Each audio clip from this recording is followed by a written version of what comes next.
Alhamdulillah wa salatu wa salam ala Rasulullah. The question is asking about firasa and intuition and having an insight. Is this something which is possible? Is this something that Ahlul Sunnah believe in or not? Now you find this in the books of Aqidah. You'll find this in the books of Aqidah from the time of the Salaf. You'll find this in Al-Wasitiyah by Ibn Taymiyyah. But the question is actually asking about the conditions and how do we know that the person is not just claiming firasa. Now this is based upon the hadith of the Messenger of Allah sallallahu alaihi wasallam. He said, "Ittaqu firasatul mu'min." Be wary of the firasa of the mu'min, meaning don't try and trick him, don't try and manipulate the situation, because the mu'min فَإِنَّهُ يَنْظُرْ بِنُورِ اللَّهِ, surely he looks at affairs with the nur of Allah, meaning, and this is a general qa'idah that the ulama have said, whenever you see nur in the kitab and the sunnah, it refers to ilm. فَإِنَّهُ يَنْظُرْ بِنُورِ اللَّهِ, meaning this person has been given intuition and insight and ilm from Allah subhanahu wa ta'ala. And this happens to the believers. This is something which is well known. This is something which is affirmed by Ahlul Sunnah wal Jama'ah. That those people who believe and do good deeds, Allah subhanahu wa ta'ala sometimes preserves them. And the more the person has iman and taqwa, the more this occurs.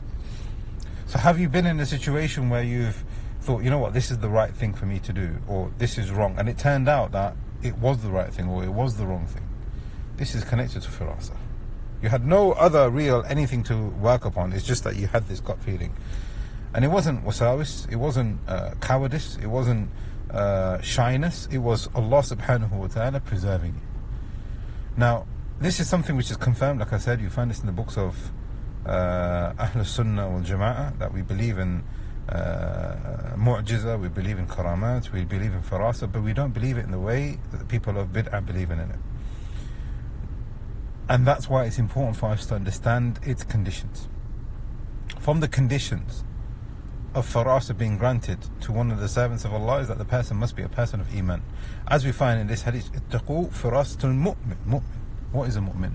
A person who is upright in his aqidah, the person who is upright in his manhaj, the person who has tawheed, he is not committing shirk, the person he has iman on his tongue, on his actions, in his akhlaq, in his ibadah.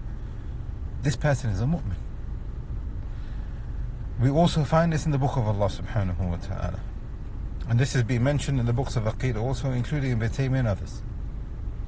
Allah subhanahu wa ta'ala says, أَلَا إِنَّ أَوْلِيَاءَ اللَّهِ لَا خَوْفٌ عَلَيْهِمْ وَلَا هُمْ يَحْزَنُونَ الَّذِينَ, meaning those people who are the awliya of Allah, those who are closer to Allah subhanahu wa ta'ala, no fear and no sadness.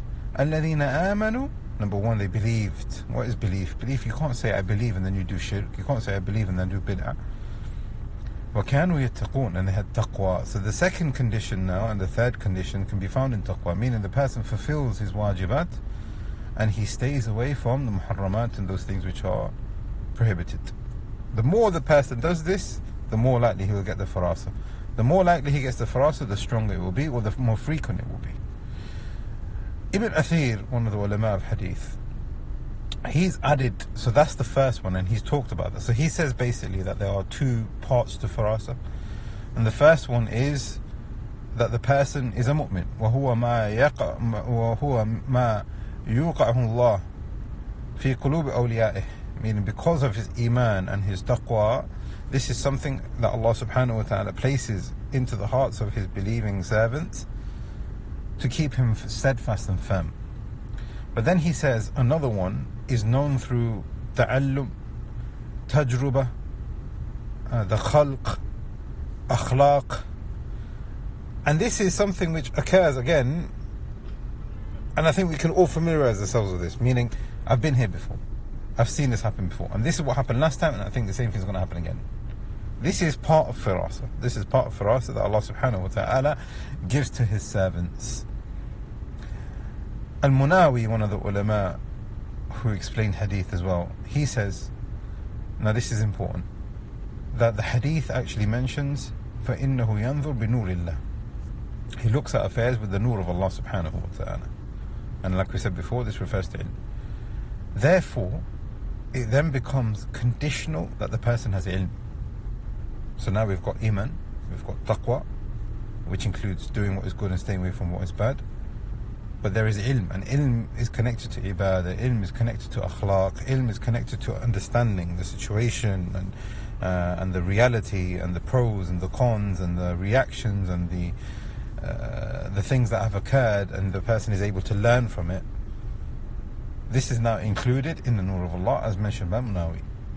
So these are some of the conditions that the ulama have mentioned. As for Firasa, that has been mentioned in the books of, that have been used by the people of bid'ah, such as our Shaykh knowing the unseen, our Shaykh having some kind of insight, special insight, none of this is correct.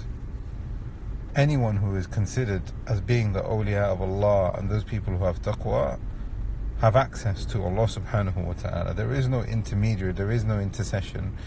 Allah is our master, and He is the master for all of His servants. And there isn't, a layer in between. So it's important that we understand what Firasa is, we understand it in the right way, and we understand its conditions. We ask Allah subhanahu wa ta'ala that He makes us the people of Iman and Taqwa. Allahu a'lam wa sallallahu ala Muhammad.